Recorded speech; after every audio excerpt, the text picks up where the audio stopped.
Everyone, good morning. Welcome back to my channel Susmita's time story. I hope সকলেই ভালো আছো আর আমিও ভালো আছি।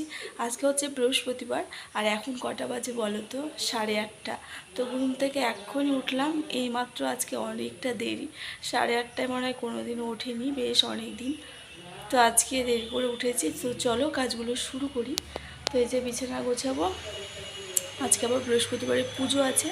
তো চলো সবটাই তোমাদের সঙ্গে শেয়ার করবো। আশা করবো তোমাদের আজকে ব্লগটা একটু হলেও ভালো লাগবে। তো চলো বক বক করবো না, ব্লগটা শুরু করা যাক। এতক্ষণ ঘুমিয়েছি না, দেখো চোখগুলো মনে হচ্ছে ফুলে গেছে, কি অবস্থা। চলো। আসলে কি বলো তো, আগের দিন তো একটু বেশি খাটাখাটনি হয়ে গেছিলো, তো সেই কারণে। আর এমনিতেই তো শরীরটা খারাপ করছিল। সকালবেলাতেই তোমাদেরকে বলেছিলাম আগের দিন যে শরীরটা সাথ দিচ্ছে না, তবুও মনের জোরে আর কি ওই যে কাজগুলোকে করেছি। আর তোমার বাথরুম ক্লিনিং, তারপরে যে জামা কাপড় রোদ দেখানো না, একার জন্য অনেকটাই খাটনির কাজ হয়ে গেছিলো। তো হাত পাগুলো প্রচণ্ড ব্যথা করছিল। আর 14বার ওই যে তোমার সিঁড়ি বেয়ে ওঠা নামা, মানে পুরো শরীরটায় আর কি ব্যথা হয়ে গেছে। তো যার কারণে আজকে তোমার ঘুম থেকে উঠতে অনেকটাই লেটও হয়ে গেল। তো যাই হোক, কী আর করা যাবে। তো এদিকে দেখো, বিছানাটাকে সুন্দরভাবে গুছিয়ে আমি কিন্তু ঘরদোর ঝেড়ে মুছে নিয়েছি। তো ঘরটা ঝাড়া মোছা না ভিডিও করেছিলাম, বাট কখন আমি ভিডিওগুলো ডিলিট করতে করতে সেই ভিডিওগুলোও না ডিলিট হয়ে গেছে। তো সেই কারণে আর তোমাদের সঙ্গে শেয়ার করতে পারলাম না। তো এখন এবার মাম্মামকে একেবারে ফ্রেশ করিয়ে দিচ্ছি, তারপরে আমি স্নান করব আর পুজো দেব, তারপরেই চাটা খাবো। আর আগে ওকে হাত মুখ ধুইয়ে বাসি জামা কাপড় ছাড়িয়ে দিলাম। তারপরে হচ্ছে এখন এই যে দেখো, একটু ফ্রেশ করিয়ে ওর খাবারটা ওকে খাইয়ে দেবো। এখানে কমপ্ল্যানটা করে নিয়েছি। আর সকালবেলায় তো দুধ থাকে না, আর বাসি দুধ বাসি খাবার ওকে আমি কোনোদিনও খাওয়াইনি এই 4 বছর বয়স পর্যন্ত। তো সেই জন্য বাসি দুধও খাওয়াই না আমি। তো গরম জল দিয়ে কমপ্ল্যানটা করে দিলাম। তো এখন ওকে খাইয়ে টাইয়ে আমি স্নান ধান করে এই যে কটা জামা কাপড় ছিল সেগুলো নিয়ে এই যে মেলতে চলে এসেছি। আর এর মধ্যে আমার পুজোটাও কিন্তু কমপ্লিট হয়ে গেছে। আর আজকে না একটু শাড়ি পরেছি, অনেক দিন শাড়ি পরা হয়নি, তো ইচ্ছে করলো যে একটু শাড়ি পরি। তবে শাড়ি পরে বেশিক্ষণ থাকতে পারবো না। এমনিতেই তো নাইটি পরে সারাদিন রান্নাবান্না করি বা কাজকর্ম করার পরে আবার নাইটিটাকে চেঞ্জ করে তোমার অন্য নাইটি পরে আবার তোমার আর কি হাত পা ধুয়ে নিই রান্নাবান্নার পরে। তো দেখতেই পেলে জামা কাপড়টা মেলতে গেলাম, দেখছি ফোঁটা ফোঁটা বৃষ্টি পড়ছে, তাই আর বাইরে দিলাম না, একেবারে সিঁড়িঘরের ভেতরে মেলে দিলাম। আর এবার আসলাম রান্নাঘরে, মানে ঢুকবো তার আগে রান্নাঘরে ওইদিকে ভাতও বসিয়ে দিয়েছি। আর এখন এই যে ডাল করব।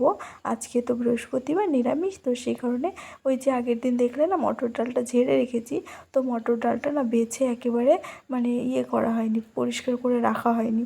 তো আপাতত এখন যেইটুকু রান্না করব সেইটুকুটাই বেছে নিচ্ছি, আর বেছে তারপরে রান্নাটা বসাবো।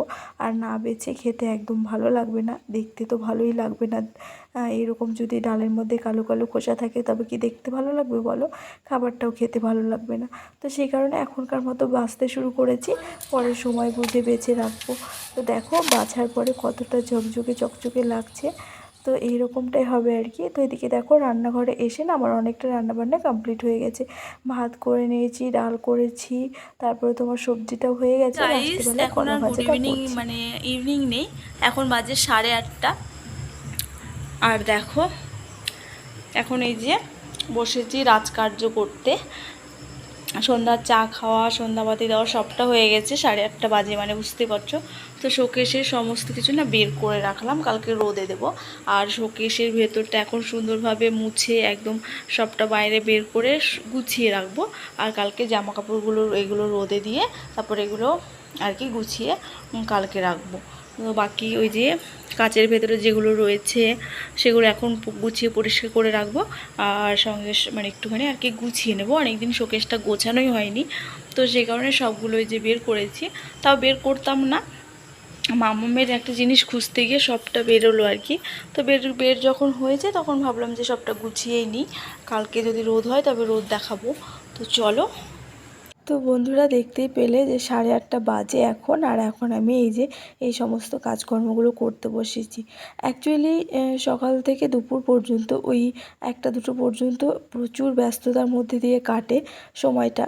তারপরে যেহেতু দুপুরে ওই যে রাত্রের রান্নাটাও করে নিই, রাত্রের রান্না বলতে যে রুটি ভাজার পর্বটা থাকে সেটাও কমপ্লিট করে ফেলি দুপুরের রান্নার সাথে।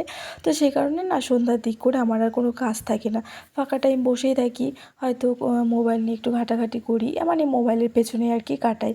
তো এই হয়েছে ব্যাপার। তো আজকে মাম্মামের একটা জিনিস খুঁজতে গিয়ে সবটা বের করে ফেলেছি। তো ওই যে বললাম, বের যখন করেছি একেবারে রোদ দেখিয়ে সবটা গুছিয়ে রাখবো, আর এগুলো তো আমাকে করতেই হতো। তো ভালোই হলো। তো আমার তো যেহেতু ড্রেসিং টেবিল নেই, তো সেই কারণে আমি শোকেসের আয়না এখানেই আমি সমস্ত সাজগোজ করি আর কি। তাই এই আয়নাটার পেছনে এই জায়গাটায় সমস্ত আমার সাজগোজের জিনিসপত্র রাখলাম, আর এভাবে গুছিয়ে নিয়েছি আজকে। আর এখন এই যে বাসনপত্র কাপ টাপ যেগুলো রয়েছে সেগুলো বের করে একেবারে পরিষ্কার করে গুছিয়ে নেব।